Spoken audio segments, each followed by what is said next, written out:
주님 전에 오신 성도 여러분 환영하며 축복합니다. 하나님의 은혜가 충만하게 임하시리라 믿습니다. 이제 하나님 앞에 예배드리겠습니다. 사도신경으로 신앙 고백하시겠습니다. 나는 전능하신 아버지 하나님 천지의 창조주를 믿습니다. 나는 그의 유일하신 아들 우리 주 예수 그리스도를 믿습니다. 그는 성령으로 잉태되어 동정녀 마리아에게서 나시고 본디오 빌라도에게 고난을 받아 십자가에 못 박혀 죽으시고 장사된 지 사흘 만에 죽은 자 가운데서 다시 살아나셨으며 하늘에 오르시어 전능하신 아버지 하나님 우편에 앉아 계시다가 거기로부터 살아있는 자와 죽은 자를 심판하러 오십니다. 나는 성령을 믿으며 거룩한 공교회와 성도의 교제와 죄를 용서받는 것과 몸의 부활과 영생을 믿습니다.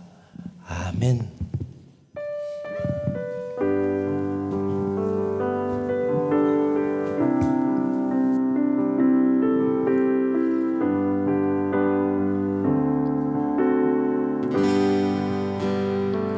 저 높은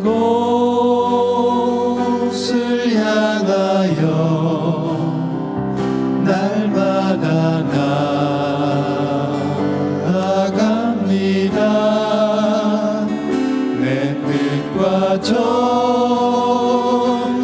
모두 날마다 기도합니다. 저 높은 곳을 향하여 날마다 나아갑니다. 내 뜻과 정성 모두 날마다 기도합니다. 내 주여 내 발붙드사 그곳에 서게 하소서. 그곳은 빛과 사랑이 언제나 넘치옵니다.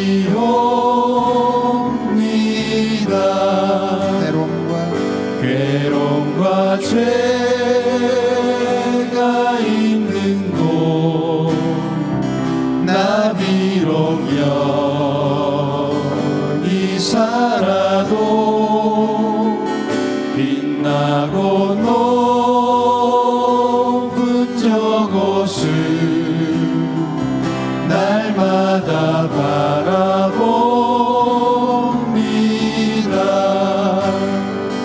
의심의 안개 거치고 근심의 구름 없는 곳 기쁘고 참된 평화가 거기만 있사옵니다.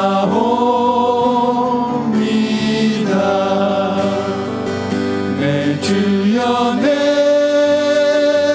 발붙드사 그곳에 서게 하소서. 그곳은 빛과 사랑이 언제나 넘치옵니다. 험하고 높은 이 길을 험하고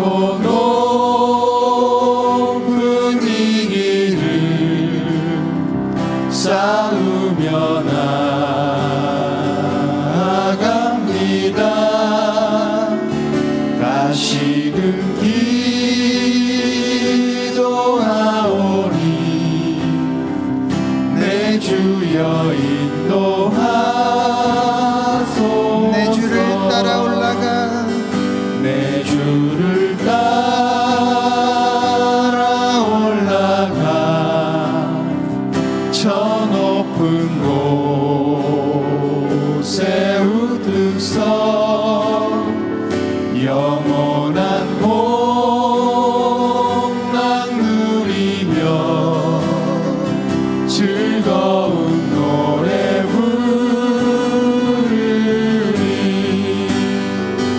내 주여 내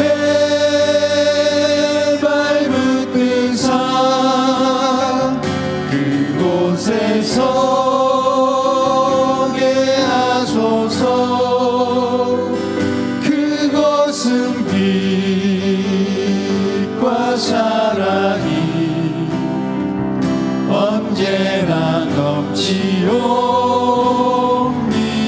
내 주여 내 발붙은 산 내 주여 내 발붙은 산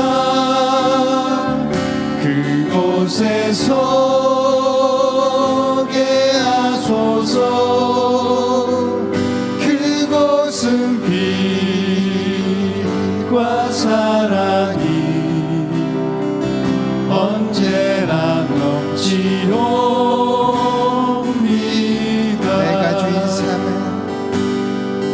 내가 주인 삼은 모든 것 내려놓고 내 주 대신 주 앞에 나가 내가 사랑했던 모든 것 내려놓고 주님만 사랑해. 고백합시다. 내가 주인 삼은 내가 주인 삼은 모든 것 내려놓고 내 주 대신 주 앞에 나가 내가 사랑했던 모든 것 내려놓고 주님만 사랑해. 주 사랑 거친 풍랑에도 깊은 바다처럼 나를 잠잠케 해. 주 사랑 내 영혼의 반석 그 사랑이 애서리. 내가 주인 삼은 내가 주인 삼은 모든 것 내려놓고 내 주 대신 주 앞에 나가 내가 사랑했던 모든 것 내려놓고 주님만 사랑해. 결단하는 마음을 가지고 내가 주인 삼은 내가 주인 삼은 모든 것 내려놓고 내 주 대신 주 앞에 나가 내가 사랑했던 모든 것 내려놓고 주님만 사랑해. 주 사랑 거친 풍랑에도 깊은 바다처럼 나를 잠잠케 해. 주 사랑 내 영혼의 반석 그 사랑이 애서리. 주 사랑 주 사랑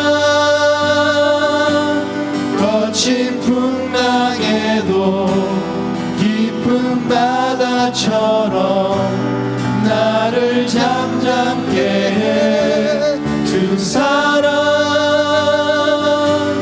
내 영혼의 반석 그 사랑이 애서리. 우리 마음을 다해 주 사랑 주 사랑 거친 풍랑에도 깊은 바다처럼 나를 잠잠케 해. 주 사랑 내 영혼의 반석 그 사랑이 애서리.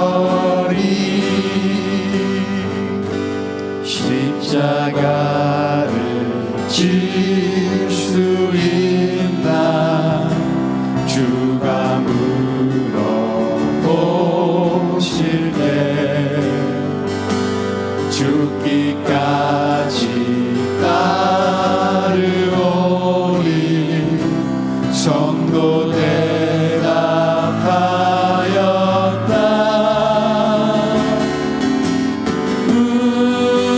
우리의 심령 주의 것이니 주님의 형상 만드소서. 주 인도 따라 살아갈 동안 사랑과 충성 늘 바치오리다. 걱정 근심 어둠 그늘 걱정 근심 모든 그늘 너를 불러 덮을 때 주께 내 영 맡기겠나 최우승이 믿으며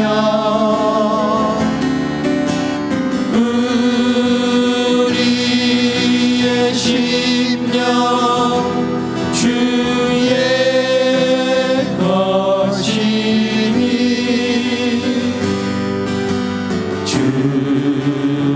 주님의 형상 만드소서. 주 인도 따라 살아갈 동안 사랑과 충성 늘 바치오리다. 이런 일 다 할 수 이런 일 다 할 수 있나 주가 물어보실 때 주가 물어보실 때 용감한 자 바울처럼 선뜻 대답하리라.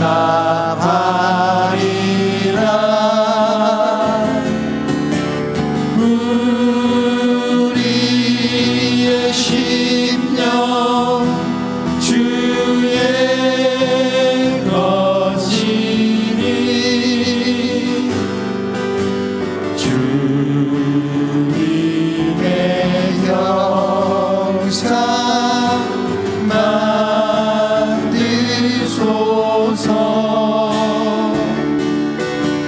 주 인도 따라 살아갈 동안 사랑과 충성 늘 바치오리다. 우리의 심령 주의 것이니 우리의 심령 주의 것이니 주님의 형상 만드소서. 주 인도 따라 살아갈 동안 사랑과 충성 늘 바치오리다.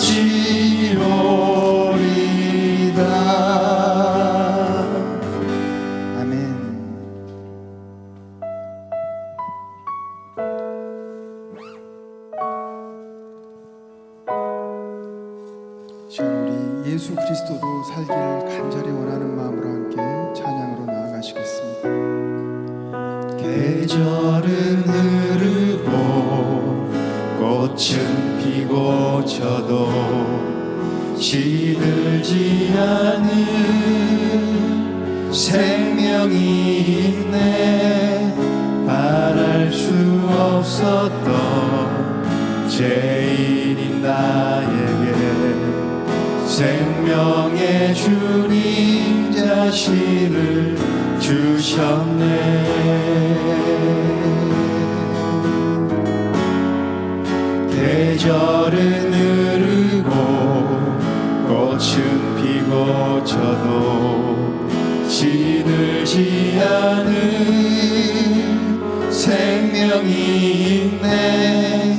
말할 수 없었던 죄인인 나에게 생명의 주님 자신을 주셨네. 나의 삶은 내 주 예수의 것이니 내 생명 나의 예수로 살리. 내 모든 것 내 주 예수의 것이니 내 전부 되신 예수로 살리.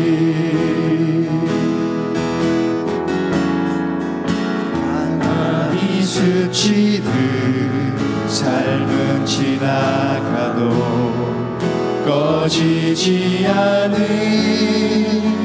소망이 있네. 그 길을 떠나서 헤매는 자들이 주를 찾도록 나 살길 원하네. 나의 삶은 내 주 예수의 것이니 내 생명 나의 예수로 살리. 내 모든 것 내 주 예수의 것이니 내 전부 되신 예수로 살리. 나의 삶은 내 주 예수의 것이니 내 생명 나의 예수로 살리. 내 모든 것 내 주 예수의 것이니 내 전부 되신 예수로 살리. 그런즉 이제는 나 산 것 아니요 내 안에 주께서 사시는 것이라. 그런즉 이제는 나 산 것 아니요 내 안에 주께서 사시는 것이라.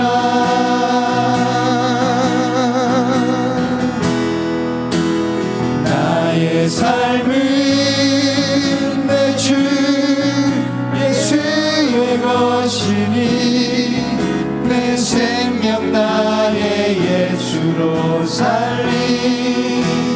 내 모든 것 내 주 예수의 것이니 내 전부 되신 예수로 살리.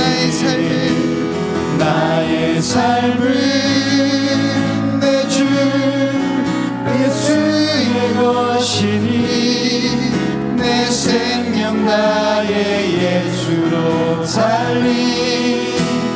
내 모든 것 내 주 예수의 것이니 내 전부 되신 예수로 살리.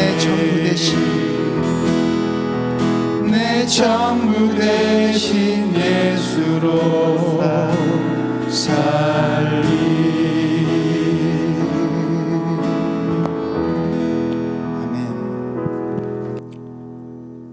사랑과 은혜가 충만하신 하나님 아버지, 거룩하고 복된 주일을 허락하시고 저희가 예배당에 나와서 마음과 뜻을 모아 예배드릴 수 있도록 인도하심을 감사드립니다. 하나님, 지난 한 주의 삶을 돌아봅니다.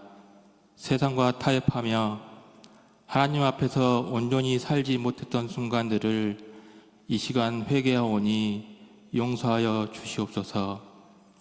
우리의 삶의 목적이 오직 하나님의 영광을 위해 살아가는 그런 예배자의 삶이 되게 하여 주시옵소서. 하나님, 우리 교회를 위해 기도드립니다. 믿지 않는 이들이 우리 언약교회를 통해 주님을 만나고 알아가는 그런 복음의 빛을 비추는 교회가 되길 기도합니다. 아버지, 나라를 위해 기도합니다. 정치적으로 혼란스럽고 어려운 상황에도 하나님께서 이 나라를 붙드시어 자유와 정의가 회복되게 하여 주옵소서. 특히 위정자들에게 정직한 마음과 공의로운 결단력을 허락하시어 이 나라가 안정과 화합과 번영의 길로 나아갈 수 있도록 인도하여 주옵소서. 오늘도 하나님의 말씀을 선포하실 목사님을 능력의 손으로 붙잡아 주시고 목사님의 입술을 통하여 생명의 말씀을 증거하실 때 성령님 함께 하시어 우리의 길을 열어주고 하나님의 선하고 온전한 뜻이 무엇인지 분별하는 능력 주시옵소서. 목마른 우리의 영혼이 해갈되는 귀한 은혜의 예배가 되게 하옵소서. 이 모든 말씀 예수 그리스도의 이름으로 간절히 기도드립니다. 아멘.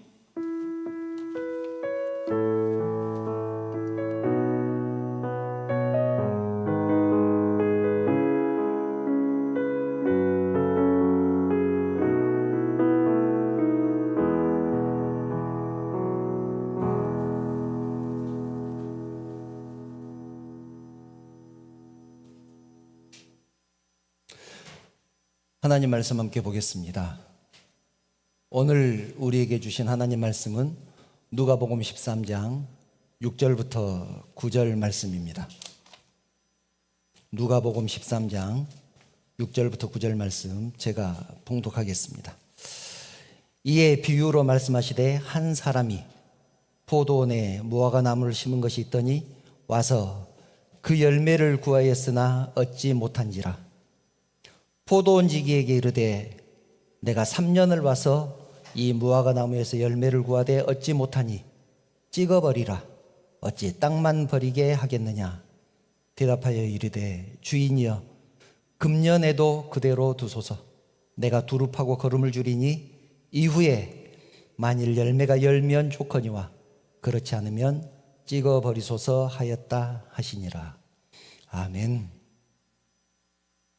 먼저 저하고 인사 나눌까요? 여러분 사랑합니다.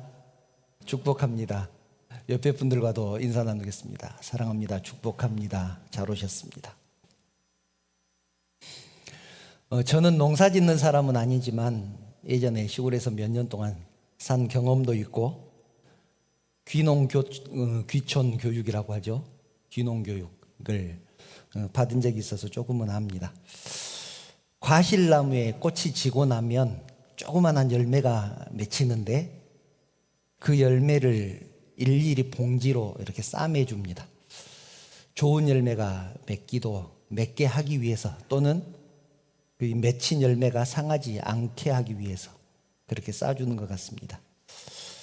하나의 열매를 얻기 위해서는 그렇게 봉지로 싸줄 뿐만 아니라 물도 주고 비료도 주고 가지도 쳐주고 또 열매가 많아지면 솎아주기도 하고 온갖 정성을 다해서 그 나무를 돌봅니다. 이유는 한 가지죠. 좋은 열매를 얻기 위해서입니다. 그리고 거둘 때가 되면 기대감을 가지고 농부는 그 봉지를 열어볼 것입니다. 그런데 만약 그 봉지 안에 아름다운 열매가 들어있지 않다면 어떻겠습니까?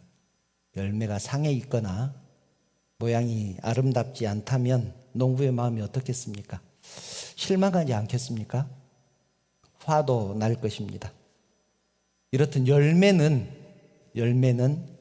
과정에 대한 결과일 뿐만 아니라 노력에 대한 보상이기 때문에 그렇습니다. 열매는 과정에 대한 결과, 그리고 내가 했던 노력에 대한 보상입니다. 그래서 열매를 기대하는 것이죠. 사복음서를 보면 제자들이 예수님의 행적에 대해서 기록을 하고 있습니다. 그 내용은 예수님의 가르침을 기록한 것도 있고, 예수님이 행하셨던 모습을 옆에서 보면서 기록한 것도 있고, 예수님이 비유로 말씀하신 것들을 기록한 것도 있습니다. 그러니까 사복음서에는 굉장히 다양한 내용들이 들어있죠. 예수님은 이 땅에 사시는 동안 수많은 방법으로, 여러 가지 방법으로 많은 것을 가르치셨습니다. 설명도 하셨고, 기적도 몸소 보여주셨고, 비유로 설명해 주시기도 하셨습니다. 그 내용들을 쭉 훑어보면 정말로 많은 내용들을 가르치셨지만, 열매라는 단어를 가장 많이 사용하신 것 같습니다. 열매. 나무와 열매의 관계를 설명하시기도 하셨고, 좋은 열매가 무엇인지, 나쁜 열매가 무엇인지, 그리고 또 열매 맺기 위해서는 어떻게 해야 되는지, 그런 것들을 말씀을 하셨습니다. 예수님의 가르침에는 열매에 대한 비유, 열매에 대한 가르침이 이렇게 많은 이유가 무엇일까요? 열매가 중요하기 때문에 그렇습니다. 열매가 중요하기 때문에. 오늘 본문도 마찬가지입니다. 오늘 본문도 예수님께서 비유로 말씀하신 열매에 대한 비유입니다. 오늘 본문을 보면 포도원 주인과 포도원 지기가 나옵니다. 포도원을 관리하는 사람이겠죠. 포도원 지기가 나옵니다. 주인이 무화과 나무에 열매가 없는 것을 보고 말씀을 합니다. 7절, 내가 3년을 와서 이 무화과 나무에서 열매를 구하되 얻지 못하니 찍어버리라. 어찌 땅만 버리게 하겠느냐. 3년 동안을 매년 와서 열매가 있는지 찾았다는 얘기입니다. 그런데 열매가 없습니다. 그래서 포도원 지기에게 찍어버리라. 어찌 땅만 버리게 하겠느냐. 그렇게 말합니다. 그러자 포도원 지기가 대답합니다. 8절 9절, 주인이여 금년에는 그대로 두소서. 내가 두릅하고 거름을 줄이니 이후에 만일 열매가 열면 좋거니와 그렇지 않으면 찍어버리소서. 포도원 지기가 그렇게 대답합니다. 주인님, 이번에만 그대로 두십시오. 내가 두릅하고 관리하겠습니다. 이 나무를 내가 잘 관리를 잘해서 그 다음에 열매가 맺히면 좋겠거니와 혹시 내년에도 열매가 맺히지 않으면 그때 찍어버리면 되지 않겠습니까? 여러분이 주인이라면 여러분들의 마음이 어떻겠습니까? 여러분이 주인이라면, 또 여러분이 포도원의 관리인이라면 여러분의 마음은 또 어떨까요? 그리고 마지막으로, 만약에 여러분이 무화과 나무라면 여러분의 운명은 누구에게 달려 있습니까? 그래도 오늘 이 비유를 보면 좀 특이한 점이 눈에 띕니다. 6절, 이에 비유로 말씀하시되 한 사람이 포도원에 무화과 나무를 심은 것이 있더니 와서 그 열매를 구하였으나 얻지 못한지라. 무엇이 이상합니까? 이상한 점이 없습니까? 포도원인데 무화과 나무를 심었습니다. 포도원에는 포도나무를 심어야죠. 그런데 포도원인데 무화과 나무를 심었습니다. 이것이 이상합니다. 포도원을 살 때부터 있었던 무화과 나무가 아니고 본래는 없었는데 주인이 일부러 심었다는 말입니다. 주인은 포도원 지기를 둘 만큼 포도원을 정성껏 가꾸었습니다. 포도를 많이 이렇게 얻기 위해서 그랬겠죠. 그런데 그렇게 정성껏 가꾼 포도원에 요즘 말로 완전 생뚱맞게 무화과 나무를 심었습니다. 여러분, 일부러 이렇게 무화과 나무를 심을 때는 이유가 있지 않겠습니까? 목적이 있겠죠. 그 이유가 무엇일까요? 당연히 무화과를 얻기 위해서입니다. 다른 이유 없습니다. 무화과를 얻기 위해서입니다. 무화과 나무는 꽃을 보는 관상수가 아닙니다. 집을 짓거나 가구를 만든 목재로도 사용할 수 없는 그런 나무입니다. 열매가 아니면 아무 쓸모없는 그런 나무가 무화과입니다. 그럼에도 주인은 이 포도원에 무화과 나무를 심었습니다. 그 이유는 무화과를 얻기 위해서입니다. 예수님은 왜 이런 비유를 말씀하셨을까? 이것은 비유라고 말씀드렸잖아요. 이건 왜 이런 비유를 말씀하셨을까? 포도원은 또는 포도나무는 유대인을 의미하거나 이 세상을 의미합니다. 그리고 무화과 나무는 우리 그리스도인들, 우리들을 의미합니다. 본래 이스라엘에 있는 민족들은 유대 민족이었습니다. 유대 땅에 살고 있으니까 유대 민족이라고 불렀겠죠. 유대인들이라고 불렀습니다. 유대인들이 잘 살고 있는 그곳에 그리스도인들이 생겨났습니다. 그리스도인들이 유대인이 살고 있는 곳에 이사 온 것이 아니고, 옮겨온 것이 아니고, 유대인들 중에서 예수 믿는 사람들이 생겨난 것입니다.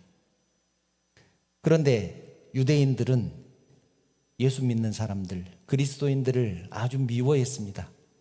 대표적인 이유가 두 가지인데요. 첫 번째 이유는 유대인들은 율법을 통해서, 율법을 지킴으로 구원을 얻는다고 생각하고 지금까지 그렇게 열심히 율법을 지키면서 신앙생활을 했습니다. 율법주의자들이 얼마나 율법을 철저하게 잘 지켰는지 우리는 너무나 잘 알고 있지 않습니까? 그렇게 알고 평생토록 그렇게 신앙생활을 했는데 예수를 믿어서 구원을 얻는다고 하니 그것을 받아들일 수 있겠습니까? 그래서 옆에 있는 그리스도인들, 그렇게 말을 하는 사람들을 미워하기 시작을 한 것입니다. 두 번째 이유는 유대인들은 뼛속까지 가지고 있는 사상이 있었습니다. 선민 사상입니다. 우리는 택한 백성이다. 우리는 하나님이 택해서 우리에게만 구원을 주셨다. 선민 사상이죠.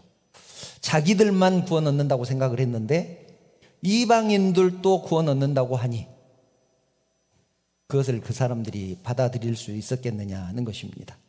유대인들 입장에서 신앙의 근간을 흔드는 그런 일이 발생한 것입니다. 누구 때문에? 예수님 때문에. 예수님을 미워할 수밖에 없지 않겠습니까? 예수님이 말한 그 내용들, 말한 그 가르침, 또 사상들, 그런 것들을 받아들인 사람들이 전부 그리스도인들이 돼서 선민들만 구원받는 것이 아니라 이방인들도 구원받을 수 있다. 율법을 통해서 구원받는 것이 아니라 예수를 믿음으로 구원받는다라고 하고 다니니 얼마나 미웠겠습니까? 그런 유대인들 사이에서 지금 그리스도인들이 살고 있습니다. 그러면 제대로 살아야 되지 않겠습니까? 예수 믿어서 구원 얻는다고 했으니 예수 믿는 사람답게 살아야 되지 않겠습니까? 그런데 그렇지 못했다는 얘기입니다. 우리들도 마찬가지입니다. 성도들도 세상에서 살면서 세상 사람들과 구별되게 살아야 되는데 그렇지 못하고 있다는 얘기입니다. 세상의 모든 종교는 자기들만의 종교적인 행위가 있습니다. 불교 하면 떠오르는 어떤 모습들이 있지 않습니까? 또 이슬람 하면 또 떠오르는 모습이 있습니다. 이런 모든 것들이 종교적인 행위이죠. 우리 교회에도 있습니다. 교회 다니는 사람들은 예배드리고 기도하고 찬송하고 말씀 믿고 또 봉사하고 전도하고 헌신하고 이런 것들이 종교적인 행위에 해당할 것입니다. 그런데 우리가 분명하게 알아야 될 것은 이것은 열매가 아닙니다. 우리가 기도하고 말씀 보고 예배드리고 전도하고 봉사하고 헌신하고 이런 것들은 열매가 아닙니다. 열매는 우리의 신앙이 일상의 삶에서 어떻게 나타나느냐의 문제입니다. 열매는 우리의 신앙이, 우리의 믿음이 우리의 삶 가운데서 어떻게 나타나느냐. 예를 들면 예배를 드리기는 드리는데 이것이 열매가 아니라고 말씀드렸잖아요. 예배를 드리기는 드리는데 얼마나 기쁨으로 드리느냐. 여기에서 기쁨이 열매입니다. 예배를 드리는 것이 열매가 아니고 열매를 기쁨으로 드리는 이 기쁨이 열매입니다. 기도하고 찬송하는데 온 마음과 정성을 다하느냐. 전도하고 봉사하는데 그 영혼을 사랑하는 그 마음이 있느냐. 의무적으로 하는 전도인가 아니면 영혼을 사랑해서 하는 전도인가. 예배를 드리는데 마지못해서 드리고 의무적으로 기도하고 찬송하고 목사님이 하라고 하니까 마지못해서 봉사하고 전도하는 것. 이것은 좋은 열매가 아닙니다. 좋은 열매가 아닙니다. 앞으로 오늘 포함해서 10시간에 걸쳐서 열매에 대해서 나눌 건데 열매는 좋은 열매가 있고 나쁜 열매가 있습니다. 열매를 맺되 좋은 열매를 맺어야 되지 않겠습니까? 마지못해서 봉사하는 것은 좋은 열매가 아니다는 것입니다. 사람들이 그렇죠. 봉사하다가 또는 하나님 일하다가 또 세상에서 일상생활 할 때도 마찬가지입니다. 조금 마음에 들지 않거나 좀 뭔가가 틀어지면 하나님 탓, 주변 사람 탓, 남 탓합니다. 드라마 같은 데서도 보면 그러지 않습니까? 삐뚤어지게 나가가지고 나중에 부모를 원망하죠. 그때 좀 몽둥이로 때려서라도 못하게 하지. 왜 나쁜 짓 할 때 그대로 놔뒀다가 지금 이렇게 못된 길로 빠지게 만들었느냐. 부모 탓을 하는 사람들을 많이 보지 않습니까? 이런 것들은 빨리 고치지 않으면 이것은 습관이 됩니다. 그래서 평생토록 남 탓하면서 사는 사람이 되어버립니다. 왜냐하면 자기 자신을 돌아볼 줄 모르기 때문에 그렇습니다. 열매는 신앙이니 신앙의 행위, 일상의 삶을 어떻게 감당하느냐, 우리의 삶에서 어떻게 드러나느냐의 문제입니다. 예수님은 마음이 없는 형식적인 신앙, 남에게 보이기 위한 신앙, 이런 신앙생활 하는 사람들을 싫어하셨기 때문에 잎만 무성하고 열매가 없는 무화과나무를 저주하셨습니다. 마가복음 11장 13절 14절을 보면 우리가 잘 아는 내용이 나와 있습니다. 멀리서 잎사귀 있는 한 무화과나무를 보시고 혹 그 나무에 무엇이 있을까 하여 가셨더니 가서 보신즉 잎사귀 외에 아무것도 없더라. 이는 무화과의 때가 아님이라. 예수께서 나무에게 말씀하여 이르시되 이제부터 영원토록 사람이 내게서 열매를 따먹지 못하리라 하시니 제자들이 이를 듣더라. 예수님이 무화과나무를 저주하셨습니다. 이제부터는 영원토록 사람이 내게서 열매를 따먹지 못하리라. 똑같은 말씀이 마태복음 21장에도 있는데요. 19절을 보면 거기에는 이렇게 표현되어 있습니다. 길가에서 한 무화과나무를 보시고 그리로 가사 잎사귀밖에 아무것도 찾지 못하시고 나무에게 이르시되 이제부터 영원토록 내가 열매를 맺지 못하리라 하시니 무화과나무가 곧 마른지라. 잎사귀밖에 없었습니다. 영원토록 열매를 맺지 못하리라. 예수님께서 그렇게 저주하셨단 말입니다. 그러자 무화과나무가 곧 말라버렸습니다. 마가가 보던 관점, 마태가 보는 관점이 좀 다르죠. 좀 더 자세히 설명하기도 하고 마가가 하지 않은 말을 마태가 듣기도 하고 그랬습니다. 잎이 무성한데 열매가 없다는 말은 신앙적인 행위는 많이 하는 것 같은데 신앙의 삶으로 드러나지 않았다. 그런 말입니다. 신앙적인 행위는 많이 하는데 그것이 삶으로 드러나지 않았다. 예수님은 그런 사람을 미워하셨습니다. 겉으로는 거룩한 척, 기도 많이 한 척, 하나님 말씀대로 사는 척. 그런데 실제로는 하나님의 말씀과 상관없이 살아가는 사람들, 대표적으로 서기관과 바리새인이 있었습니다. 마태복음 23장 2절부터 7절을 보면 그 내용이 이렇게 나와 있습니다. 서기관과 바리새인들이 모세의 자리에 앉았으니, 예수님께서 하신 말씀입니다. 모세는 지도자의 자리, 사람들로부터 추앙을 받는 자리를 말합니다. 서기관과 바리새인들이 모세의 자리에 앉았으니 그러므로 무엇이든지 그들이 말하는 바는 행하고 지키되 그들이 하는 행위는 본받지 말라. 그들의 말은 지키고 따라야 되겠지만 그들이 하는 짓은 본받지 말라는 얘기입니다. 그들은 말만 하고 행하지 아니하며, 4절부터는 못된 짓 하는 것이 나오죠. 또 무거운 짐을 묶어 사람의 어깨에 지우되 자기는 이것을 한 손가락으로 움직이려 하지 아니하며, 그들의 모든 행위를 사람에게 보이고자 하나니 곧 그 경문띠를 넓게 하여 웃술을 길게 하고, 옷술을 길게 했단 말입니다. 꾸몄단 말입니다. 아름답게 사람들이 눈에 띄도록. 잔치의 윗자리와 회당의 높은 자리와 시장에서 문안받는 것과 사람에게 랍비라 칭함을 받는 것을 좋아하느니라.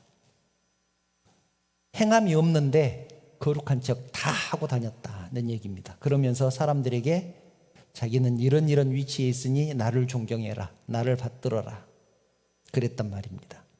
여러분, 왜 이럴까요? 성경도 많이 읽고 기도도 많이 하고 봉사하고 헌신하면 그것이 삶으로 드러나야 되는데 왜 그렇지 못할까? 왜 바리새인 같은 사람들이 생겨났을까? 그 이유는 한 가지라고 말합니다. 자기가 구원받는 것은 자기가 지금까지 열심히 성경 읽고 기도 많이 하고 예배를 잘 드렸기 때문이라고 생각하기 때문이다. 제가 예전에 다른 종교와 기독교의 차이점을 설명을 드린 적이 있습니다. 다른 종교는 애부를 드리고 1000배, 2000배, 3000배를 하고 면벽을 하고 20년, 30년 수양을 하고, 그 이유가 무엇이라고 했습니까? 구원받기 위해서, 깨달음을 얻기 위해서, 득도하기 위해서라고 했습니다. 그런데 기독교는 예배드리는 이유가, 기도하고 찬송하는 이유가 뭐라고 했습니까? 구원받았기 때문에. 우리는 구원받았기 때문에 예배드립니다. 구원받았기 때문에 감사하고 찬송을 부르는 것입니다. 구원받기 위해서 그걸 한다면 얼마나 힘들고 비참하겠습니까? 이것이 꼭 숙제 같지 않겠습니까? 그런데 바리새인들은 자기가 지금 그렇게 열심히 했기 때문에, 또 열심히 하기 때문에 구원을 받는다라고 생각을 했단 말입니다. 자기의 힘, 자기의 행위, 자기의 노력으로 구원 얻는다고 생각하기 때문에 사람들 앞에서 큰 소리 칠 수 있는 것입니다. 그런데 성경은 그렇지 않다고 분명하게 말씀합니다. 에베소서 2장 8절 9절에 그렇게 나와 있죠. 너희는 그 은혜에 의하여 믿음으로 말미암아 구원을 받았으니 이것은 너희에게서 난 것이 아니요 하나님의 선물이라. 행위에서 난 것이 아니니 이는 누구든지 자랑하지 못하게 함이라.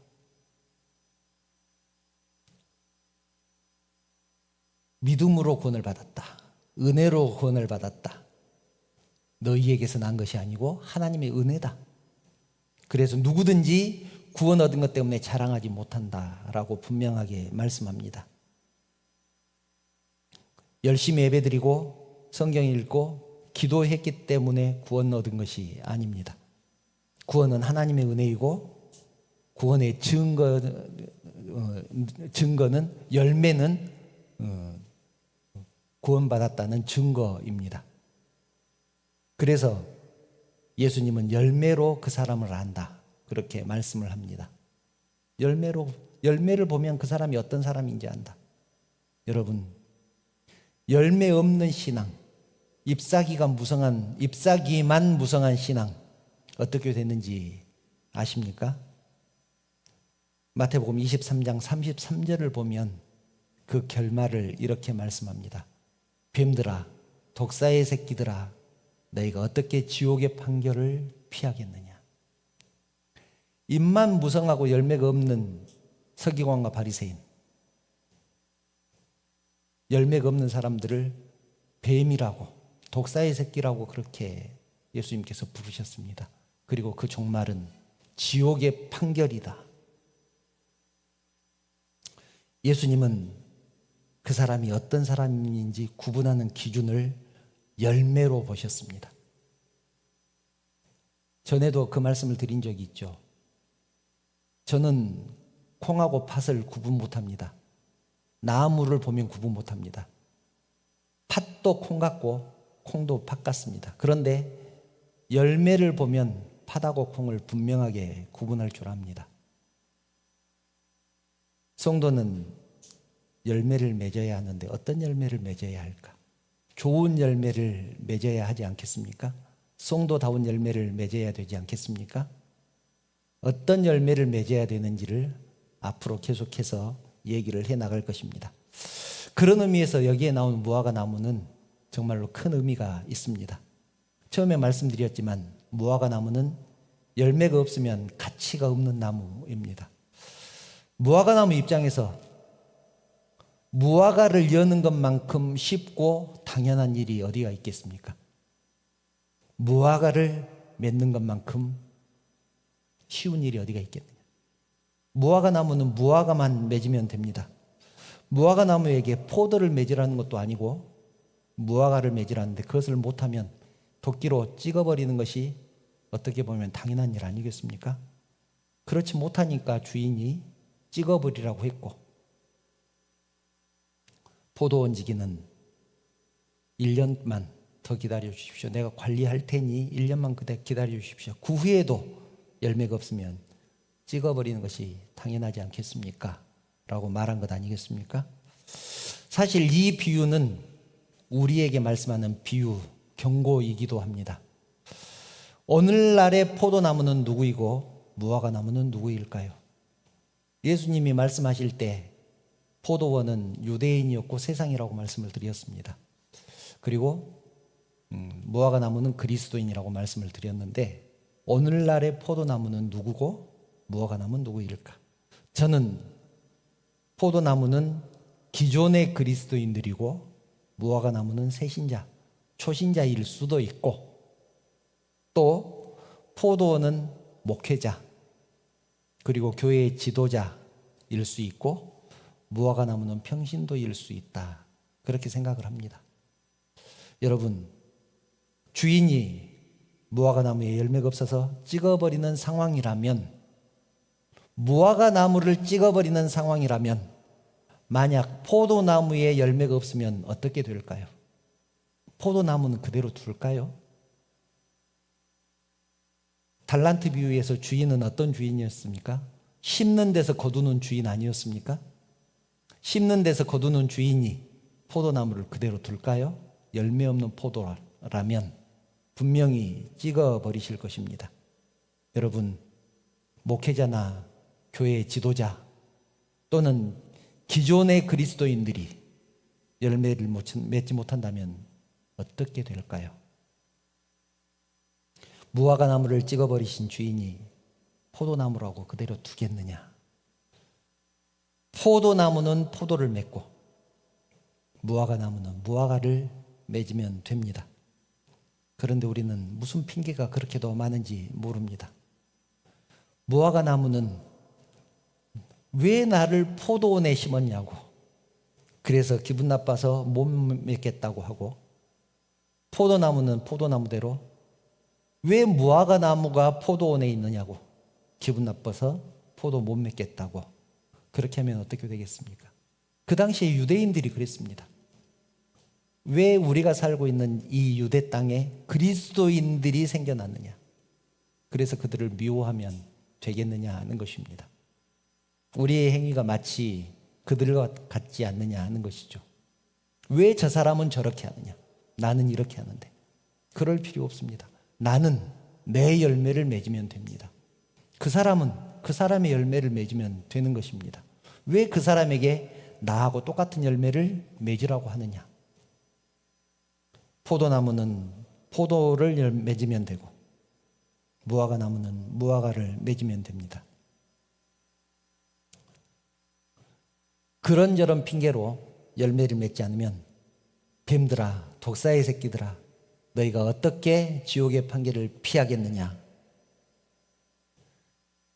열매가 없는 신앙의 종말이라는 사실 기억하시기 바랍니다. 사랑하는 성도 여러분, 무화과 나무이든지 포도나무든지 주인은 우리에게서 열매를 찾으십니다. 주인이 열매를 찾으실 때 여러분은 무엇을 드릴 수 있겠습니까? 이제 우리도 결단해야 됩니다. 화려한 꽃에서 머물 것인가? 잎만 무성한 상태에서 머물 것인가? 꽃을 떨어뜨리고 열매를 맺을 것인가? 이제는 신앙의 행위에만 머물지 말고 그 신앙이 우리의 삶으로 드러나기를 바랍니다. 열매 맺는 삶, 주님이 원하시는 신앙의 모습입니다. 하나님이 기뻐하시는 삶을 살아드리는 저와 여러분 되시기를 주님의 이름으로 축원합니다. 기도드리겠습니다. 사랑하는 하나님, 감사를 드립니다. 저희들을 부르셔서 포도원에 심어주시니 감사를 드립니다. 두릅하고 걸음을 주고 가꾸어 주시니 감사를 드립니다. 간절히 기도하옵기는 저희들의 삶이 잎만 무성한 삶이 아니라 때를 따라 열매를 맺는 삶이 되게 하여 주시옵소서. 주님의 말씀을 통해서 성품이 변하게 하시고 인격이 변하게 하시고 삶이 변하게 하셔서 주님이 원하시는 열매를 맺어드리는 우리 모두가 되게 하여 주시옵소서. 주님이 다시 오시는 그날 땅끝에서 주님을 배울 때 주님께 드릴 열매가 우리 품에 가득하게 하여 주시옵소서. 이 모든 말씀을 거룩하신 예수님의 이름으로 기도드리옵나이다. 아멘. 찬송가 288장 찬송하시면서 예물 드리겠습니다.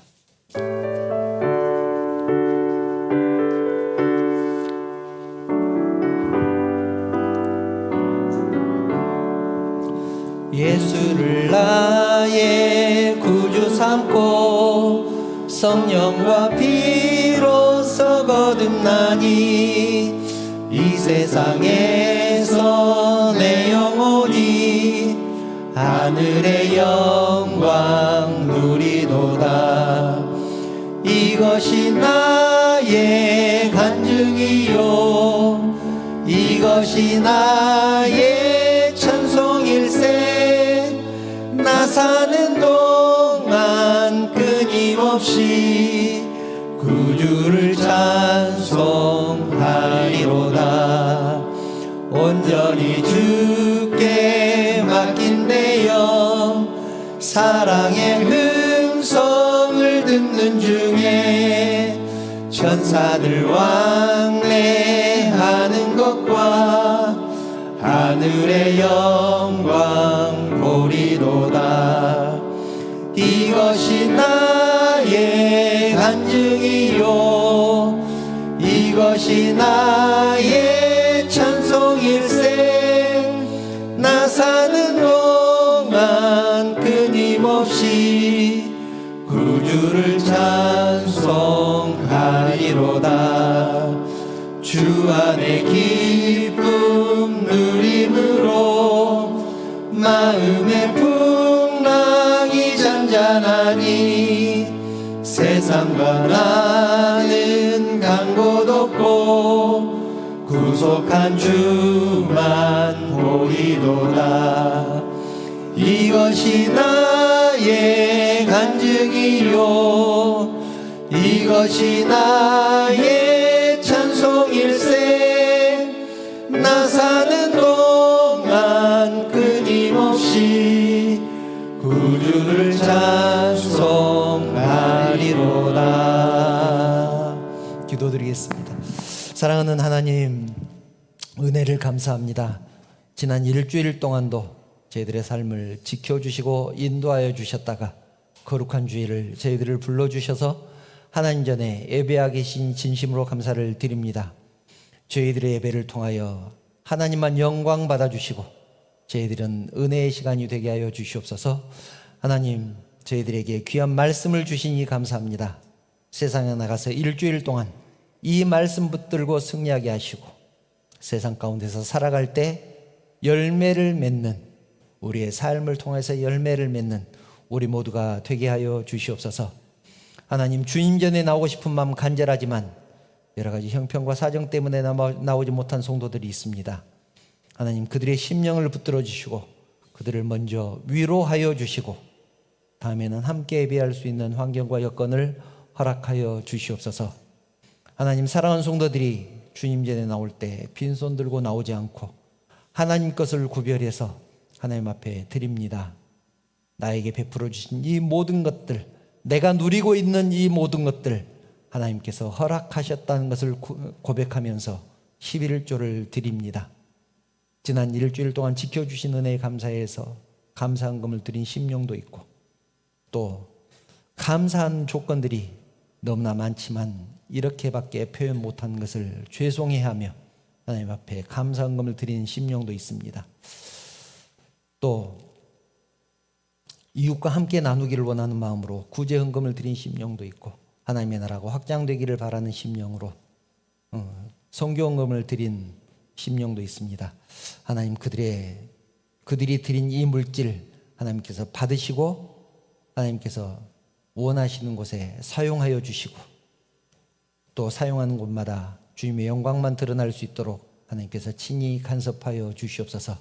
하나님, 드린 심령들을 축복하여 주시고 그 가정을 축복하여 주시고 그 가정이 주님 안에서 형통할 수 있도록 하나님께서 인도하여 주시옵소서. 하나님, 사랑하는 성도들이 또 내일부터 세상을 향해서 나갈 것입니다. 세상에 환난과 풍파가 또 유혹과 시험이 성도들을 괴롭힌다고 할지라도 예수 그리스도의 피 묻은 십자가만 바라보며 승리하는 사랑하는 성도들 되게 하여 주시옵소서. 우리의 삶을 통해서 하나님만 영광 받으시기를 원하오며 걸어가신 예수님의 이름으로 기도드리옵나이다. 아멘.